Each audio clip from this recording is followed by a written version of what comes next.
Time travel यानी समय की यात्रा। टाइम ट्रैवल दुनिया का सबसे बड़ा रहस्य बना हुआ है। कई वैज्ञानिकों का मानना है कि हम अपने पास्ट फ्यूचर में जा सकते हैं, तो कई लोग इसे केवल एक मजाक समझते हैं। नमस्कार दोस्तों, एक बार फिर मैं आप लोगों के सामने एक ऐसी सच्ची घटना का जिक्र करूंगा।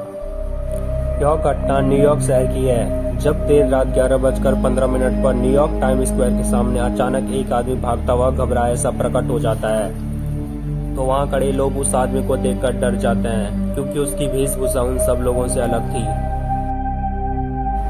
वो आदमी भी घबराया सा लग रहा था, इधर उधर देख रहा था, मानो कि वो किसी और दुनिया में पहुंच गया है। तभी सामने से एक कार आती है और उससे टक्कर मार देती है, जिस कारण उसकी मौत हो जाती है। कुछ ही देर बाद वहाँ पुलिस पहुंच जाती है और उसकी बॉडी को हॉस्पिटल ले जाती है। पुलिस वहाँ खड़े लोगों से उसके बारे में पूछताछ करती है, तो सभी लोग घबरा जाते हैं और पुलिस को पूरी घटना के बारे में बताते हैं। जब पुलिस और मुर्दा घर के कर्मचारियों ने उसकी तलाशी ली, तो उन्हें अजीब और गरीब और हैरान करने वाली चीजें मिली।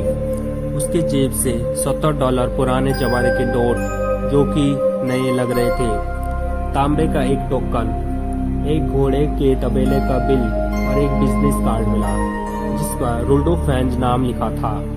हैरान करने वाली बात तब हुई जब उसके पास से एक लेटर मिला, जिस पर सन 1876 की स्टैंप लगी थी। इस लेटर को देखकर सभी पुलिस वाले और मुर्दाघर के कर्मचारी हैरान रह गए। तभी सरकार इस केस की पूरी छानबीन का जिम्मा गुमशुदा व्यक्ति विभाग के कैप्टन हर्बर्ट वी रिम को देती है। कैप्टन रिम को रुल्डो फैंज के जेब से जो बिजनेस कार्ड पर जो एड्रेस मिला था, उन्होंने वहां जाकर पता किया, तो उस एड्रेस पर उन्हें एक ऑफिस मिला और उस ऑफिस के मालिक रुल्डो फैंज को नहीं जानते थे। कैप्टन रिम ने उस टाइम की एड्रेस बुक को चेक किया, तो उन्हें इस नाम के किसी भी व्यक्ति का कोई भी अता पता नहीं मिला। कैप्टन रिम ने जांच जारी रखी, तो अंत में एक दिन सन 1939 की एक एड्रेस बुक में रुल्डो फैंज जूनियर नाम से एक व्यक्ति का एड्रेस मिला। कैप्टन रिम उस एड्रेस पर गए, जो कि एक अपार्टमेंट बिल्डिंग का था।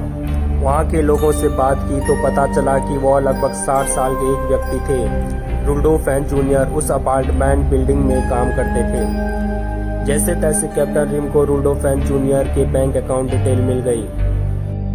तभी बैंक से पता चलता है कि उनका अकाउंट बंद कर दिया था, क्योंकि उनकी 5 साल पहले मृत्यु हो गई थी। बैंक से पता चला कि रुल्डो फैंज जूनियर की वाइफ अभी भी जीवित थी, लेकिन वह फ्लोरिडा में रहती थी। तब कैप्टन रिम फ्लोरिडा में उस एड्रेस पर जाते हैं, तो उन्हें रुल्डो फैंज जूनियर के बारे में उनकी पत्नी से पता चलता है। रुल्डो फैंज की पत्नी ने जो बताया उसे सुनकर रिम हैरान से रह गए। उनकी पत्नी ने बताया कि रुल्डो फैंज जूनियर के पिता थे, जो कि 29 साल की उम्र में लापता हो गए। एक शाम अपने घर से घूमने के लिए निकले और फिर कभी वापस नहीं लौटे। यह सुनकर कैप्टन रिम हैरत में रह गए। किसी को कुछ समझ नहीं आ रहा था कि आखिर ऐसे कैसे हो। तब कैप्टन रिम को पता चलता है कि जिस आदमी की मौत हुई है वो और कोई नहीं, रुल्डो फैंज है। कैप्टन रिम ने सन 1876 के सभी मिसिंग रिपोर्ट के रिकॉर्ड का पता लगाया और एक दिन उनके हाथ लगी रुल्डो फैंज नाम के व्यक्ति की मिसिंग रिपोर्ट, जिसको देखकर कैप्टन रिम की आंखें खुली की खुली रह गई। इस रिपोर्ट में गुमशुदा का जो विवरण था वह मरने वाले जैसा ही था, जिसमें उसका चेहरा, उसकी लंबाई और उनकी उम्र मरने वाले आदमी से 100% तक मेल खा रही थी। आखिरकार कैप्टन रिम द्वारा जुटाए हुए सबूतों से यह पूरी तरह साबित हो गया कि मिसिंग रिपोर्ट वाला रुल्डो फैंज और कार एक्सीडेंट में मरने वाला रुल्डो फैंज दोनों एक ही व्यक्ति हैं। आखिर 1876 में गायब हुआ व्यक्ति 1951 में कैसे पहुंचा?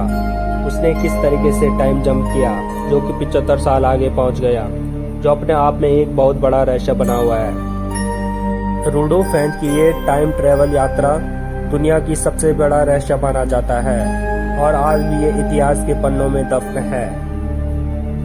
अगर आप लोग ऐसी वीडियो चाहते हैं तो चैनल को सब्सक्राइब, लाइक, शेयर जरूर करें।